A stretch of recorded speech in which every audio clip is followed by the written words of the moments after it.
Woo! What's going on, guys? Holmes Forum coming out with another video. And this video is about the trade deadline and what the Lions did not do at the trade deadline. If you know, the trade deadline was today at 4 p.m. You know, things can happen a little bit afterwards. But what the hell is Brad Holmes doing? Why did we not do anything? We did nothing. No starters, no depth, no anything. Apparently, believe it or not, I do have some inside sources. I do talk to a Detroit Lions beat writer, and he told me, Jeff Risdon, by the way, okay, he told me it was right. It wasn't even a personal thing. It was out public on one of our Detroit Lions groups. And Jeff Risdon, who's a very reliable Detroit Lions beat writer, he had to say that, you know, first of all, no really offensive linemen really go in trade talks. No, you can talk about it, you do this and that, but none of them really get traded. I think there's been like 8 or 9 in the last, since 2002, 2003. Okay, I think one went today. I think the Chargers picked up somebody, Penning from the Saints. He's a tackle. And that was about it. And I got a bunch of stuff written down. But Jeff Risdon, you know, we asked him a couple questions. Me and another former fellow Lions fan, Greg Rice. You know, we were out on an open forum, asked him a couple questions, and he was straightforward with us. And he said that, you know, from his understanding, they were in talks with Joel Bitonio from the Cleveland Browns. The Browns didn't want to move him. Browns did not want to move him. Now, Joel Bitonio is an older guard. It's been around for a while. So I think he's got maybe 1 or 2 All Pros, but some Pro Bowls to his name. He's a good football player. Browns apparently didn't want to move him. I guess the Lions were involved in the Jalen Phillips talks, the defensive end from the Miami Dolphins. We didn't have a 3rd-round pick, so that's what he went for. And I'll talk about that in a bit too. To the Philadelphia Eagles. You know, well, that's what happens when you waste 3 3rd-round picks on a wide receiver that you don't even use in Isaac Tesla. Okay? Now, I've been up and down with my emotions during the day, at work, checking my phone constantly just to see if we did any type of movement. I don't understand how we just don't do any type of movement. I won't get it. And I can't get it. If you're going to tell me money, I don't want to hear it because we have money right now. You know, guys like we extended Hutch, we extended JMO, Kirby Joseph got his money, Goff, St. Brown, Sewell in the past. I get it. I understand. A lot of those extensions don't kick in for another couple of years. So don't tell me we can't make a move now. Is it because we don't have any draft capital? Is that it? We don't have any 3rd-round picks next year, I don't think. Is that it? What's the reasoning behind not making a move? Because I've heard nothing from Dan Campbell and nothing from Brad Holmes. I heard from Howie Roseman from the Philadelphia Eagles, but I heard nothing from my GM and my head coach. Why? I know these guys have said in the past, you know, we're not going to make moves just to move. They have to fit. There's no doubt about it. We're not going to overspend. We're not going to do this. We're not going to do that. We're not going to do this, that. Got to, you know, kumbaya. Everybody gets along. It's a family affair at Allen Park. Everybody gets along. Everybody's got character. There's no fighting, no in-house shit. Everybody is getting along. That's how you become a Detroit Lion. You got to be on the straight and narrow. You got to be a football player 24/7. You got to just shit, breathe, eat football. And I get that to a point. I do. But to do absolutely nothing, I think, is inexcusable. I think it's unacceptable. And I think, honestly, and people are not going to like this, it's borderline negligent. It really is, especially with a team that is going through what we're going through, with injuries, all that stuff. Now, we are a football team at 5-3. Okay, and I'll talk about the NFL trades later on, but we are a football team at 5-3, okay, which I thought we'd be around there. I was thinking 4-4, 5-3, so I'm not off right there. Injuries on the O-line. Mahogany is done. He's toast. Leg injury, broken leg, broken bone, whatever he had, out for at least 2 months, possibly more. You got Decker, literally missing limbs, playing on one shoulder. Now he's his leg injury. He's uncertain for this week. You got Sewell with the shoulder injury. He's uncertain this week versus the Commanders. Everybody went down. Even Ratledge, the rookie out of Georgia, went down last week. But most of the guys came back except for Mahogany because he's done. Then you got depth problems at cornerback, safety, and defensive end. And we do have depth problems there. Like, I know a lot of our guys, the Eric Hallett's of the world, the Nick Whitesides, who I like, the Lawrence Stricklands, the Arthur Millettes, those guys played very well against the Tampa Bay Buccaneers. Extremely well. Even got a nickname, Legion of Whom. That's insane. Not quite as good the next week versus the Minnesota Vikings or the following 2 weeks because we had a bye. Didn't play as well. Made some okay plays, but they didn't play as well.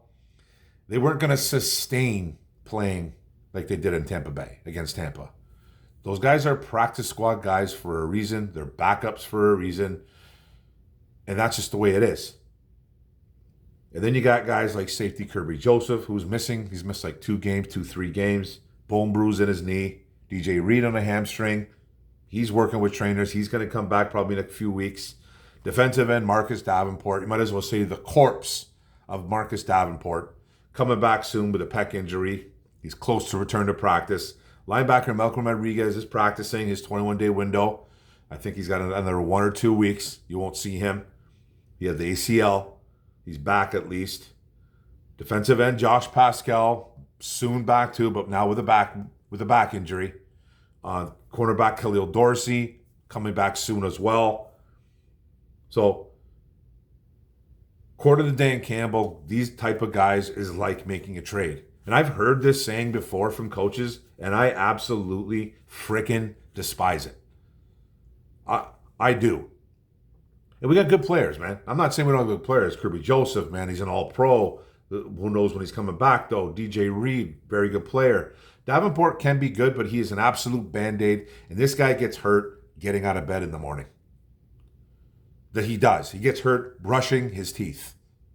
He'll pull a hamstring, pull out his back, or something. Taking a dump. Then Malcolm Rodriguez with an ACL. Pascal was a Band-Aid. Great story, Pascal. Great story with fighting cancer, beating cancer, all that stuff. But now with a back injury, that's pretty much a death certificate in my opinion. Especially at a guy his size, D lineman, constantly getting hit. Levi Onwuzurike all over again. Then you got cornerback Khalil Dorsey, who is just, he's a special teamer. And this is who we are relying on to come back and make plays. Like DJ Reed for sure. Kirby Joseph, absolutely. I like Malcolm, but I got no faith in Davenport. I got no faith in Pascal or Khalil Dorsey. Okay? None. Zero. But this is considered trades to Dan Campbell. These guys coming back into the mix again, which I think is completely ignorant. And listen, I love Dan Campbell. I love Brad Holmes. Those two guys have turned around this franchise. But I'm not going to sit here and be content with things that they don't do. I'm not asking for their heads. I'm not asking anybody to be fired. I'm not asking these guys to go on a hot seat. But I just think it's pure ignorance, not addressing things. Now, apparently, like I said, they were in the Batonio sweepstakes. Cleveland didn't budge. They were in the Jalen Phillips sweepstakes. They didn't have the draft capital. Do I believe that? To a point, I do, because it comes from a pretty good source. I don't think he would lie to me and my buddy Greg Rice. But there was other guys to be had. There really was. And if you were just going after two guys, I don't know, man. That's just bizarre to me. Now, today they released offensive lineman Justin Herron from IR, released tight end Kenny Yeboah from IR too, injury settlements. Then they poached a Patriots practice squad for an old lineman named Jack Conley. That's almost like a kick in the nuts, a slap in the face. A guy that will never probably play. And he's considered an old lineman because he doesn't have a true position. Played a lot of guard in college. He's probably a better guard. He went to Boston College. I think he was Christian Mahogany's teammate, to be honest with you. So he's on the practice squad. That's what we got today. Jack Conley. So 23 years old. I don't know if he's a first-year guy, second-year guy. I don't think he was drafted, but that's who they picked up.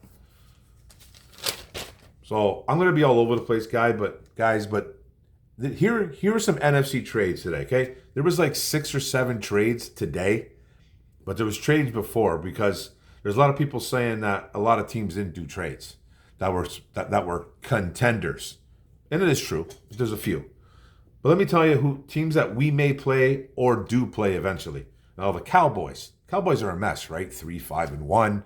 You know, they have a good offense. They lose to the Cardinals. Their defense is in shambles. They lose Micah Parsons. I got buddies who are Cowboys fans.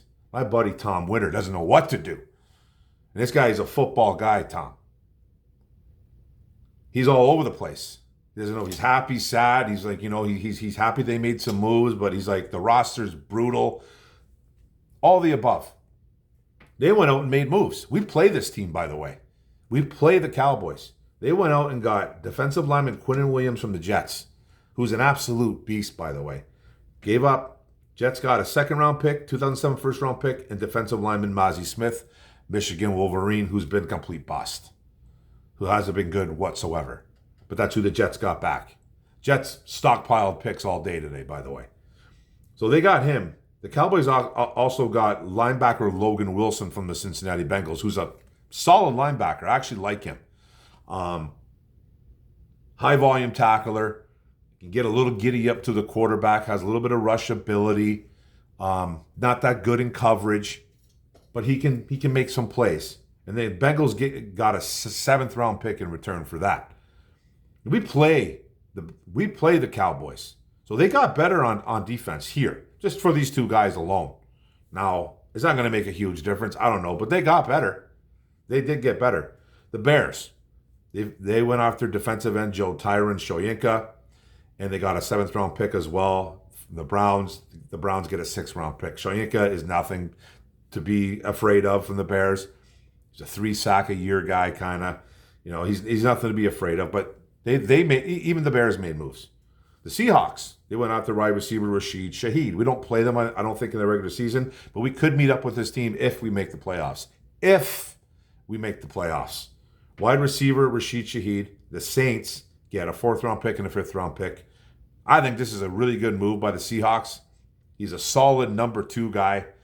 Perfect for Njigba, who's over there, who's having a career year, who's looking like an absolute stud. So the Seahawks got better.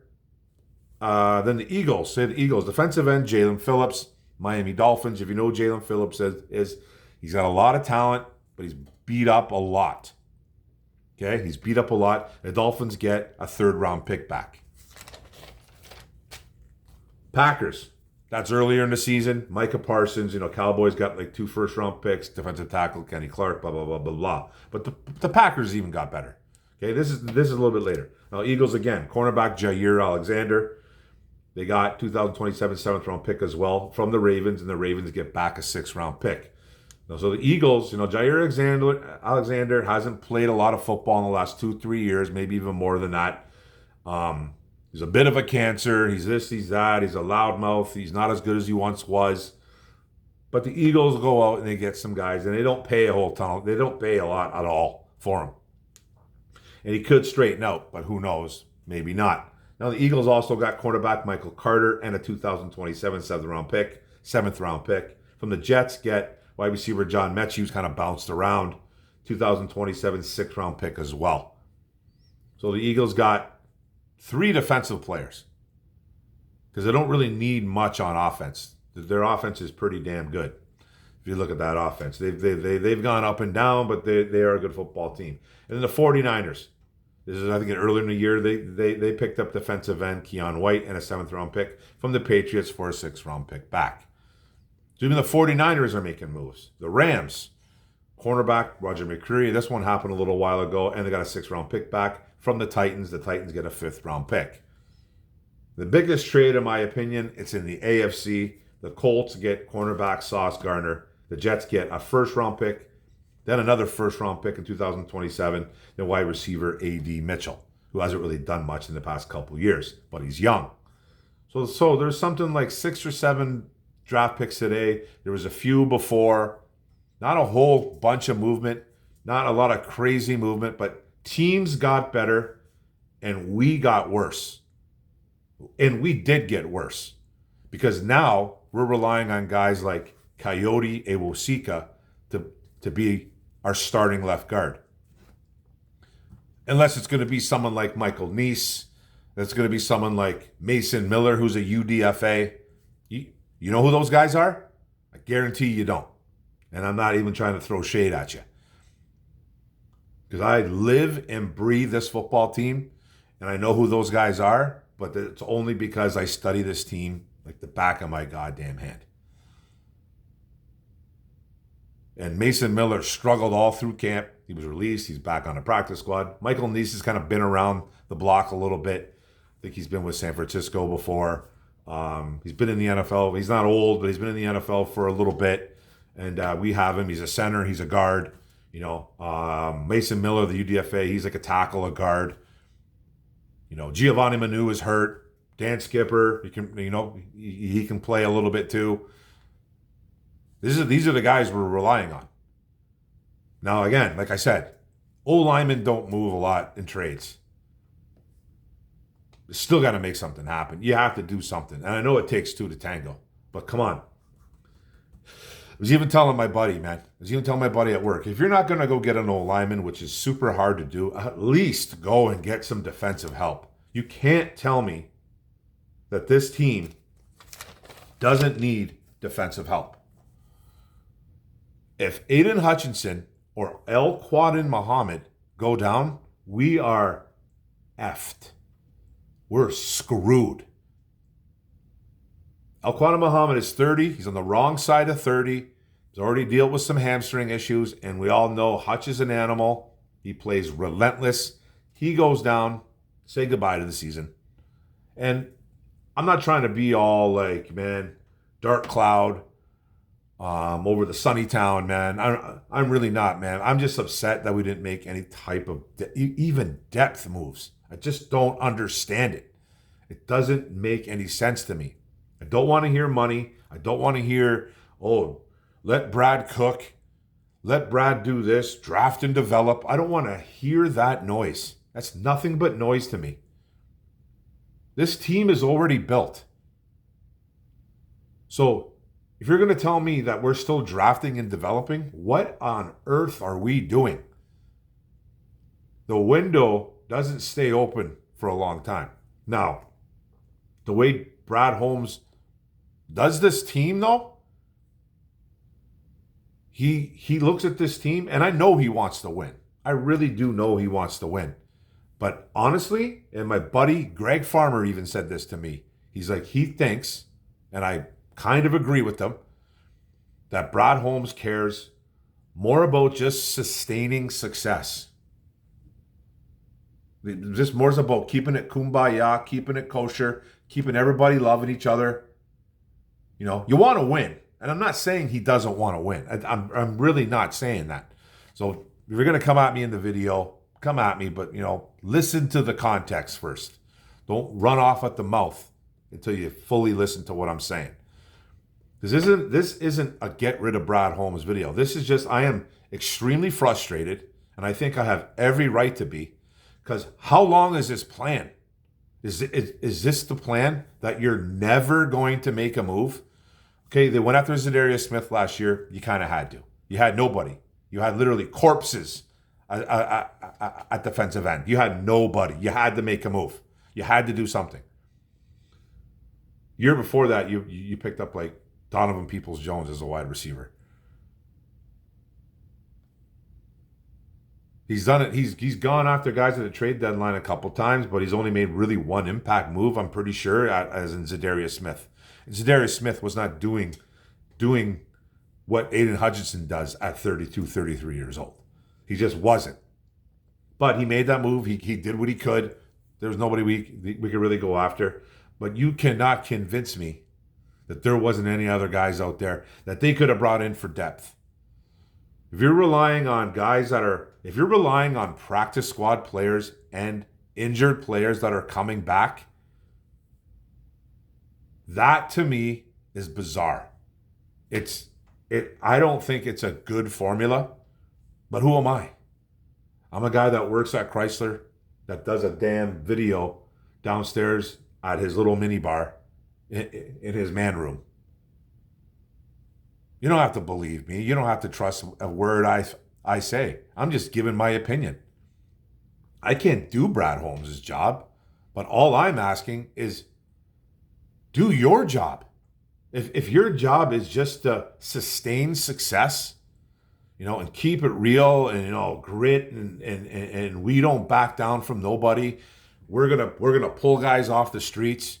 If that's the job that you're doing, and that's what you think is going to win you Super Bowls, we're not going to win them. We're not going to win Super Bowls. I don't think we are like that. And I'm not saying go spend first round picks on guys like Trey Hendrickson. I wouldn't have spent a first round pick on him anyways because he was a rental. He's 30 and he's got a hip injury. So the Bengals are idiots anyways. They actually didn't deal him. Maybe nobody wanted him because of the hip injury. I don't know. Apparently the Lions were in on that deal too, but I don't believe that for a second. Because Brad Holmes isn't giving up a second round pick. He's just not. He's not giving up a first. He's not giving up a second. And he's not giving up a third in the trade deadline. The only time that guy gives up early draft picks is in the draft. The Isaac Tesla draft pick is still weird to me. It's a guy they don't use. You use 3 third-round picks for him. What does he got? I think on one hand he has 5 targets, 2 touchdowns. They don't use him whatsoever.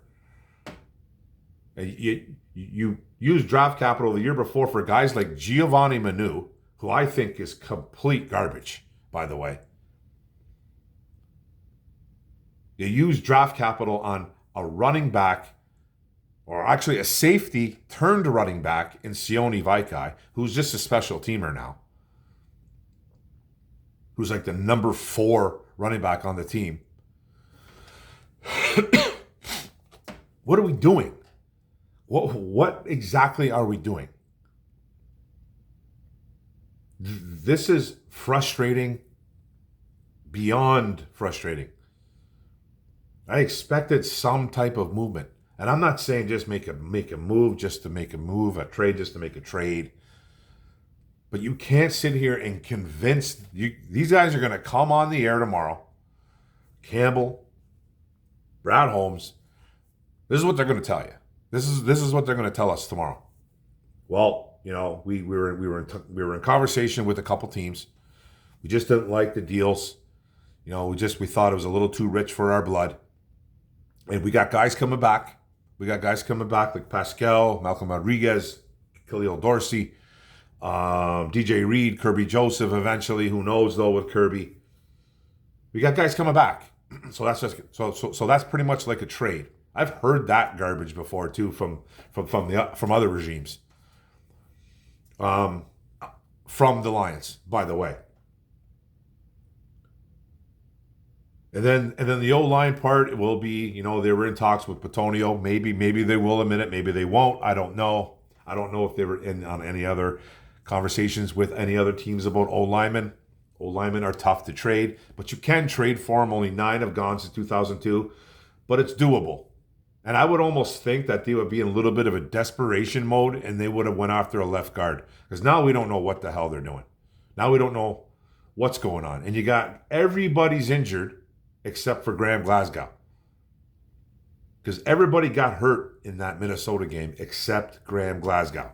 Do you know that? Every O lineman on that team that was starting got hurt. Panay, Decker, Mahogany, Dunn, and Ratledge, the rookie out of Georgia. They all got hurt.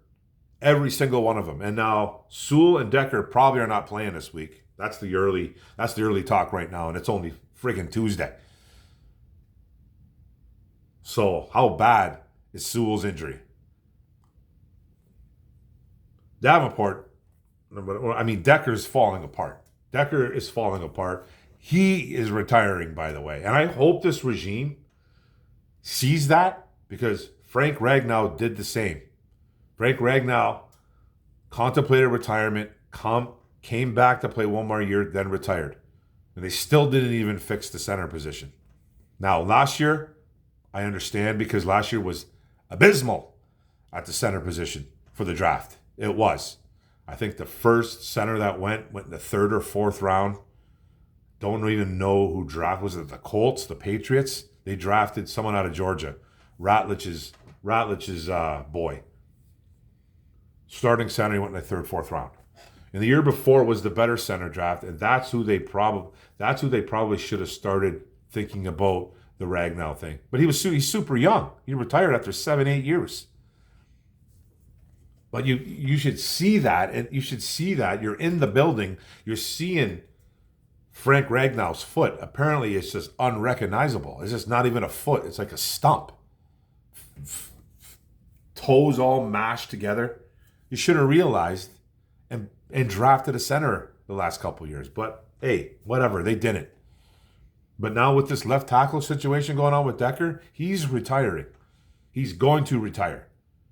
He's at the Kelvin Johnson treatment, by the way. You know, remember the Kelvin Johnson treatment?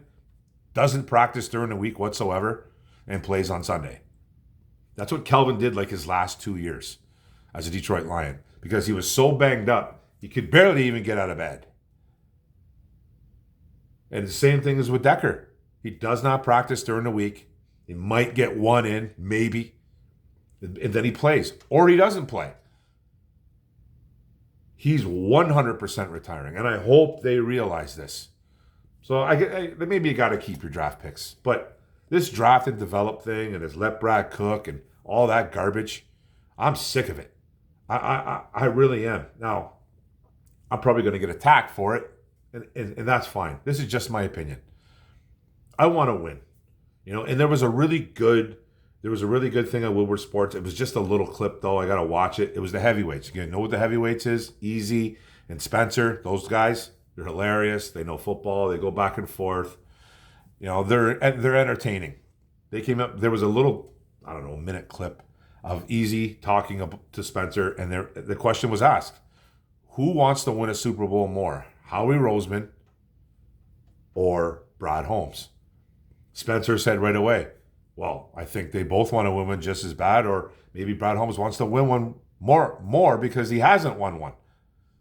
And then Easy pretty much got offended. It was like, what has Brad Holmes done to go all in like Howie Roseman does? Howie Roseman goes all in. He does. Now, he didn't get the greatest players, but he went all in with players this year, guys that play. Alexander has been benched and all that stuff. Michael Carter, he plays for the Jets. You know, Jalen Phillips is a starter too, just a little bit of a Band-Aid. He stays healthy. That's a great trade. We do nothing. So how does Brad Holmes want to win a Super Bowl more or just as much as Howie Roseman? I'm on the fence with that. I personally don't think he wants to win as much. And I think there's a certain level to it. And that's not me saying that Brad doesn't want to win one. But when you got a guy like Howie Roseman who just says, F them picks. And just, he does. F them picks, just like the Colts did and picked up Sauce Gardner. F them picks. Because their window is wide open. That's why you make moves. Do they not think our window's wide open? That's a whole other story. So that's why I kind of like agree with Easy. Maybe he doesn't want to win it as bad. He wants to win one, but maybe not as bad as Howie Roseman. And you can take that any way you like it. I know the Brad Holmes, I know the Brad Holmes fanboys will be all over me about it. While his junk is resting on your chin. You know what I mean? And I love Brad Holmes as a GM. He's turned his team around, like I've said multiple times. But I have every right to be frustrated, and I am mad. I'm furious. I'm confused. I don't understand it. You didn't get better. You really didn't get better. You can't convince me you got better. You can't. Especially at depth, at the safety, the defensive end. You didn't get an O-lineman. I realize O-linemen are next to impossible to get, but you almost had to go in desperation mode, and you should have paid a little more to get one. I personally think you should have. But they value draft picks because they want to draft and develop. That's what they love to do in Detroit. Draft and develop. It's frustrating, man. It's frustrating. I love this football team, and I just want a Super Bowl. I am 52 years old, man. And I can count probably on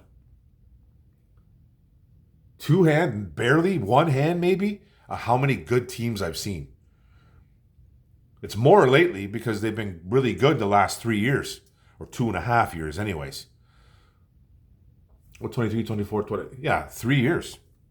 They've been good. There was the 80s was, there was a couple good teams. That Barry Sanders and all that stuff. That was the 91 team that who should have probably went to a Super Bowl. With Porsche, Scott Mitchell, Kramer was in there too 1 year. Johnny Morton, Herman Moore. Just a lot of good players, man, on those 90s, on those early 90 teams. So I can count on probably two hands, barely two hands. I'm 52 years old. I've been watching football since like the late 70s. I remember Gary Danielson, Jeff Comlow, or was it Comlow? Comlow? I forget his name, but he was the quarterback of the Detroit Lions. And then I think he took over. I think he took over for Danielson 1 year because Danielson got hurt. But I remember those guys. Eric Hipple. Those were the dog shit football. Those were the worst of the worst Detroit Lions. And I remember as a kid just getting furious watching those teams. As a little kid, my dad was like, he'd have to calm me down, man, because he just didn't, he just couldn't calm me down because they were just so bad. Those late 70s, early 80 teams, oh my God, man. They were excruciating to watch. You'd watch Eric Hipple get absolutely slaughtered out there as a quarterback, running around, big red, all gingered up, and he would just get his head knocked off. Just those 80s teams, those late 70s, those 80s teams started getting better in the 90s. Then they went to crap again, and they got a little bit better. It's just, I want to see a Super Bowl, man. And I just, when I see garbage like this, them not doing a thing, and then ghosting, I didn't hear a damn thing. I didn't hear them say anything about this. You're hearing other GMs talk, other coaches talk. I have not heard our GM or our head coach say a word. Now, I know Dan Campbell was on the morning show on 97.1. Holmes probably talked too sometime. I want to hear them talk now. I have to hear the reasoning behind it. And I already told you what it's going to be. I already said what it's going to be.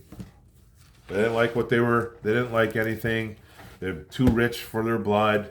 They didn't want to give up that much draft capital. Wasn't the right fit. You'll hear that a lot, eh? Not the right fit. Not the right type of guy we want in our locker room. Yeah, man, it just pisses me off, man. I love this team so much. I just want to see success. If I get attacked for it, I get attacked for it. Whatever, man. I wish he would have done something. And then we're going to hear every excuse in the book. You're going to hear every excuse in the book from every single Lions fan that is a Brad Holmes lover, that will just back him up no matter what. They're just content with being a good football team. Those fans, there's a few of those fans out there, content with just being a playoff team. Then there's guys that want to win. Then there's guys that, don't really care too much. I even heard a guy on the radio today, and I probably shouldn't even bring this up, but this guy was a Looney Tune, man. He calls in and says that it's the ego of Dan Campbell not letting Brad Holmes do what he wants. The guy said, I have family that works in the organization, and it's all Dan Campbell. Brad Holmes wants to do things, and Dan Campbell doesn't because he's an arrogant SOB. Then he tried to make it racial. He's like, I don't want to make it racial, but the brother don't have a lot of pull over there, meaning Brad Holmes. So, you're going to get those type of guys too. You're going to get every single fan that's going to come up with every single excuse why we didn't do things. And I'm just sick of it, man. I'm just sick of it. They should have made a move because their depth is garbage at some certain spots, and now we're relying on practice squad guys and injured players. And I guess that's the NFL. I'm not saying that other teams don't have those problems. But if your window's open and you're a really good football team, I really think you should, make it, go get somebody. Go get a player that produces. You don't have to go get a starter, but go get a player that at least plays, produces at a high level, or even a medium level, who's just a good player. We didn't even do that. So that pisses me off, guys, and that's it. 37-minute video, way too long. I know nobody will watch it all, but I hope you do. Just a little bitter, guys. So, but don't forget to like and subscribe this. I appreciate you guys. Like, comment, share this out. What do you guys think? You pissed? You happy? Are you content? You don't care? What is it? So just give me a shout out, man. What do you think? Grit hunting season. Let Brad cook. Thanks a lot, guys. I really appreciate it. Hit the subscribe button, bottom right. Bell up top. Ding, ding, ding. Like, comment, share. Thank you, guys. Boom. Bang. Good night.